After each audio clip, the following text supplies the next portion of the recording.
Hello everyone, in this lecture we are going to discuss the triple integral. In that, first of all, we are discussing evaluation of triple integral. First of all, let us see the format of triple integral. We can observe this triple integral. There are three integrations and three variables, that is x, y and z. And we can observe this inside integral. For this inside integral, our z is varying in terms of x and y. That means the limits of the integration are function of x and y. Similarly, we can observe this middle integral. For this middle integral, our y is varying in terms of x. That means limit of integration are function of x. And this outside integral, for this outside integral, our x is varying in terms of constant. That means limit of this integration moving constantly. And there are a fixed way to find out this triple integral value. That is, first of all, we have to take integration with respect to z only. After completing with respect to z, we are taking integration with respect to y, and after completing that, we are taking integration with respect to x. We are taking one example so that we can understand this properly. And the example is, evaluate the triple integral from 0 to log 2, 0 to x and 0 to x plus y, e to the power x plus y plus z, dz dy into dx. Now, first of all, we are writing this given triple integral in details. For this, we can observe this inside integral limits from 0 to x plus y. That means these limits are function of x and y. That means for this integral, our z is varying, so that this integral I can write as the integration limits from z equals to 0 to z equals to x plus y.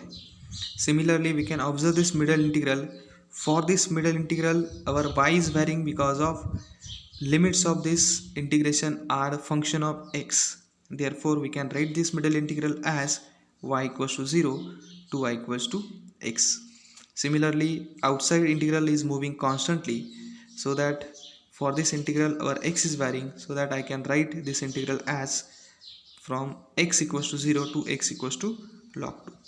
And obviously, if z is varying, that means we have to take integration with respect to x. If y is varying, then we have to take an integration with respect to y. And if x is varying, then we have to take an integration with respect to x, so that we are given this square bracket and curly bracket simultaneously. Now we are finding the integration with respect to z firstly. So if you consider the integration with respect to z, then that times our other variable, that is x and y, will be constant.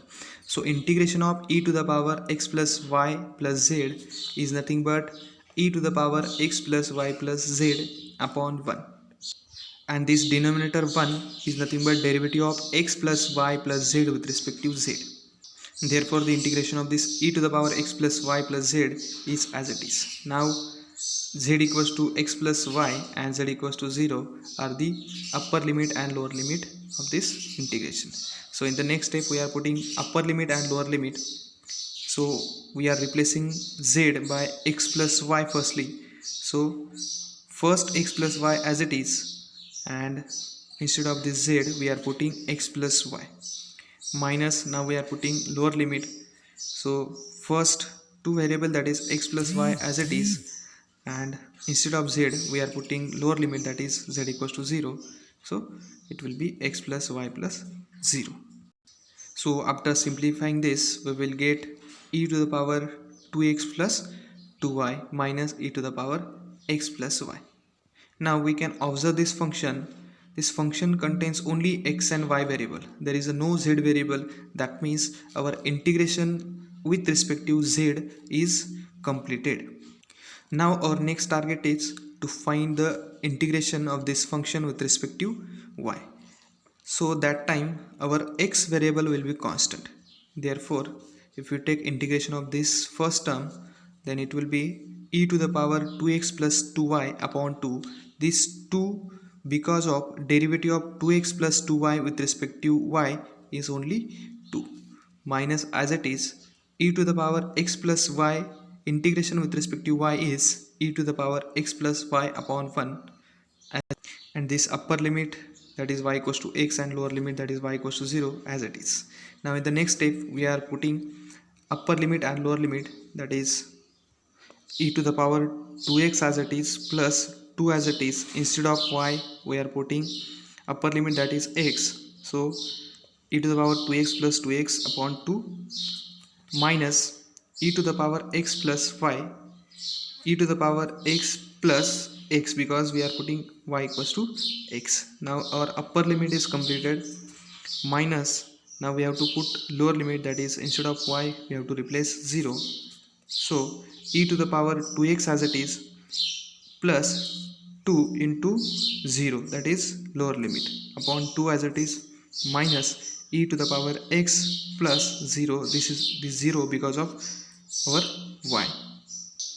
Now after simplifying this we will get e to the power 4x because of 2x plus 2x, that is 4x upon 2 as it is, minus e to the power x plus x, that is e to the power 2x, minus e to the power 2x upon 2. So this 1 e to the power 2x minus 1 by 2 into e to the power 2x is nothing but minus 3 by 2 into e to the power 2x, minus minus plus, so that it will be plus e to the power x.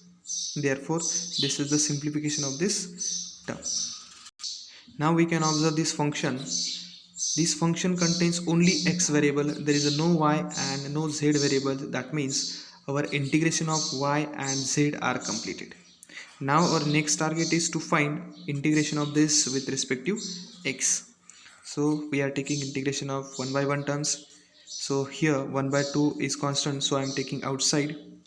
Integration of 4x with respect to x is e to the power 4x upon 4, because derivative of 4x with respect to x is 4, minus 3 by 2 as it is, and integration of e to the power 2x with respect to x is e to the power 2x upon 2, plus integration of e to the power x is e to the power x, and x equals to log 2 is upper limit and x equals to 0 is lower limit.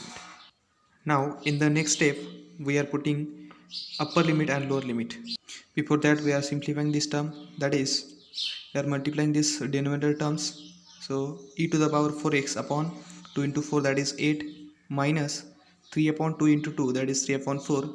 So it will be 3 upon 4 into e to the power 2x as it is plus e to the power x as it is.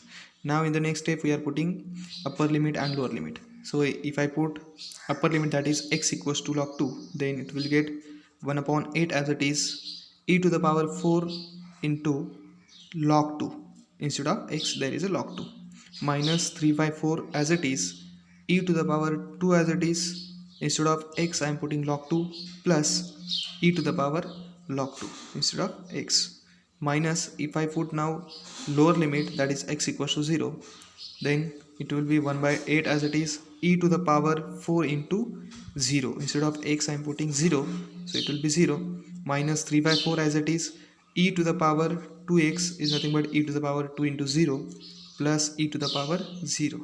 So this will be lower limit. Now if we simplify this, then we will get 1 upon 8 as it is e to the power log 2 to the power 4. This is the rule of logarithm, minus 3 by 4 into e to the power log 2 square, that is the rule of logarithm, plus e to the power log 2 minus 1 by 8 into e to the power 0, that is 1, minus 3 by 4 as it is e to the power 0, that is again 1, plus e to the power 0, that is 1. And this logarithmic rule I have mentioned here, that is a log b I can write as log b to the power a. So using that rule I have written this all terms. Now in this next term 1 by 8 as it is e to the power log 2 to the power 4 will be 2 to the power 4. Using this second rule, that is e to the power log a, I can write as only a. So that using that rule, this e to the power log 2 to the power 4 I can write as only 2 to the power 4 minus 3 by 4 as it is. So similar rule if I use, then I will get only 2 square plus here only 2 minus the simplification of this will be 3 by 8. So after solving this I am getting 1 by 8 as it is, 2 to the power 4, that is 16. So 16 upon 8, that is 2, minus 3 by 4 into 4, that will be 3 only, because 4 4 will get cancelled, plus 2 as it is, minus 3 by 8 as it is. So 2 plus 2 minus 3, that is 1 only. So 1 minus 3 by 8, that is nothing but 5 by 8. That is our final answer. Thank you.